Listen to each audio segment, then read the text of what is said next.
The 2022 election is officially underway. Kentuckians will head to the polls on Tuesday to cast their ballot in this year's election.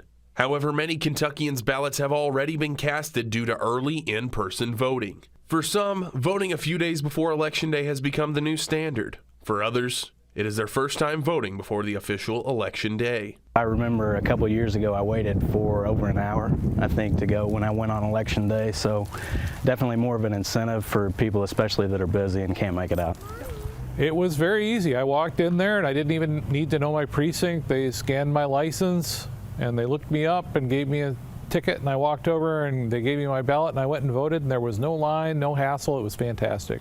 With absentee and early in-person voting becoming the new normal over the last couple of years due to the COVID-19 pandemic, one election official says it has made it easier on voters to cast their ballots. It's improved drastically, and now that voters have 3 days extra to vote, it just makes it great because they don't have to wait in line.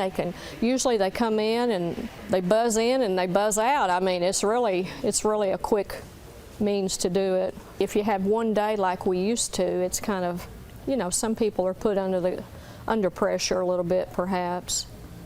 Wow. Early in-person voting here in Warren County was super simple. And if you are registered to vote here in Warren County, there are 5 polling locations you can visit both tomorrow and Saturday from 8 a.m. to 4:30 p.m. Reporting in Bowling Green, I'm Isaac Calvert, WBKO News. On November 8th, voters will head to the polls to cast their ballots. But what exactly is at stake in this election? At the bottom of the ballot is Amendment Number 2. This proposed amendment to the state constitution could impact future abortion rights here in the Commonwealth.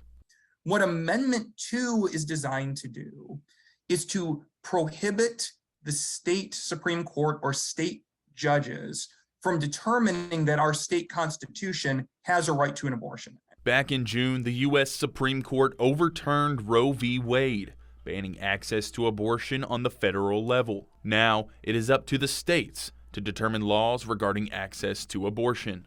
Voting on Constitutional Amendment Number 2 will determine whether or not the states can implement those laws, but knowing which state officials to vote for is just as important in this election. The truth is, for voters who are really fired up about abortion policy, it's going to be your state officials who are going to be making these decisions in the future. I think if you're a voter who feels really strongly one way or the other on abortion issues, you really want to know who you're voting for at the state and local level now. It's good to know who you're voting for at the federal level too, but that is just simply not where the politics of abortion are going to be fought, at least in the short term here.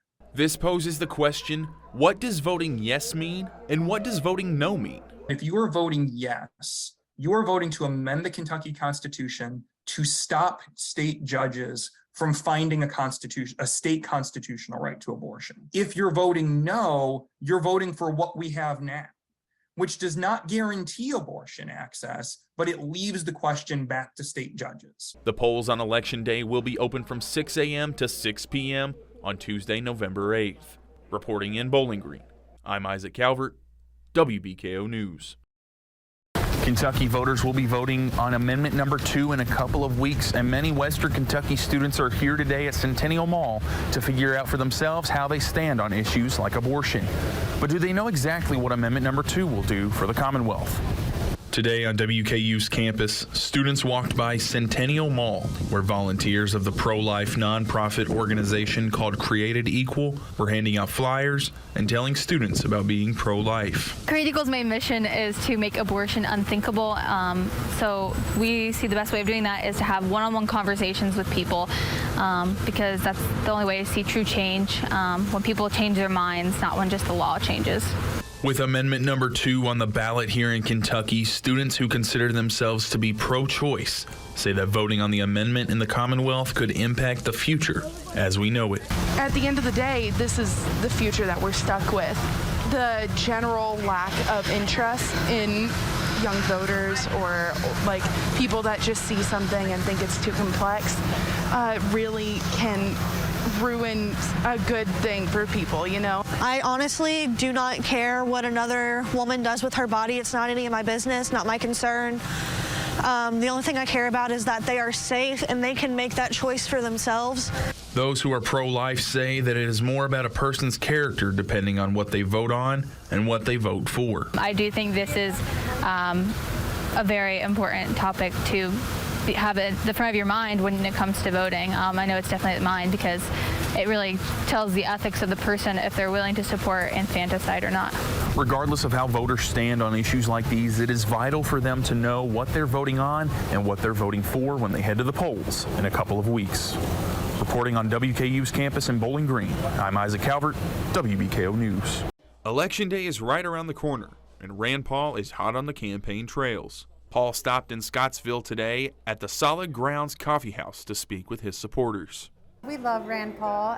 We've been a fan for many years. He spoke to local residents about many topics like inflation, defunding the police, and fairness in women's sports, all while sharing a hot cup of joe. On Monday, Senator Paul declined an invitation from KET to debate his opponent, Charles Booker. He says he does not want to share the stage with someone who, quote, advocates for violence. We made the decision that people who advocate for violence, really, it's not, I think, a good idea for me to elevate them to any kind of discussion. Despite Senator Paul choosing not to debate Booker before the election, Rand Paul supporter and owner of Solid Grounds Coffee House, Jamie Lacey, says a debate would be beneficial to Kentuckians. That'd be great. I think the more we get to know about either side is valuable. In one of Paul's most recent campaign ads, he talks about fairness in women's sports. He recently came out in support of University of Kentucky swimmer Riley Gaines. Gaines spoke out after tying with Leah Thomas, a transgender athlete, at the NCAA championships. When asked about fairness for trans women in general, Paul says what they do in their, quote, free time is their business.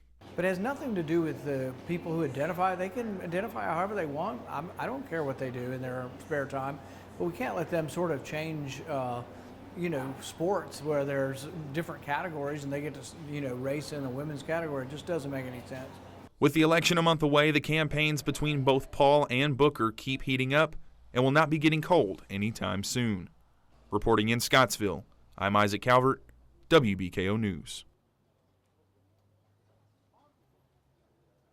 The Butler County ballot featured a section for the city council and mayor's races, but instead of the names of the candidates, it only featured a spot for write-in candidates. This led to a bit of confusion for some Rochester voters. In order to become an official write-in candidate, it has to be approved by the county clerk. Sherry Johnson says it was important for the certified write-in candidates to hit the ground running on their campaigns. If they're going to do a write-in, then they're going to have to do a lot of campaigning because they have to inform the people. We talked to some of them and they filed as write-in candidates. They came and were certified write-in candidates because that's the only ones that would count, is the ones that actually file, and we certify that. Because of the size of the town, this is not the first time that no names have been on the ballot for these types of races. We have had it happen before because Woodbury and Rochester are both small cities, and they're only, I think Rochester has a little over 100 and Woodbury only has 60-something. Johnson also says in future elections that voters should be informed before heading to the polls and to know about the resources available at polling locations. They need to be informed of who it may be, who may be a candidate, so. Or if whenever they go to the polls, whenever they go in and they sign in on the e-poll books, they need to ask the clerk there if there's a write-in list. And if they ask for that write-in list, then the clerk will let them see the write-in list.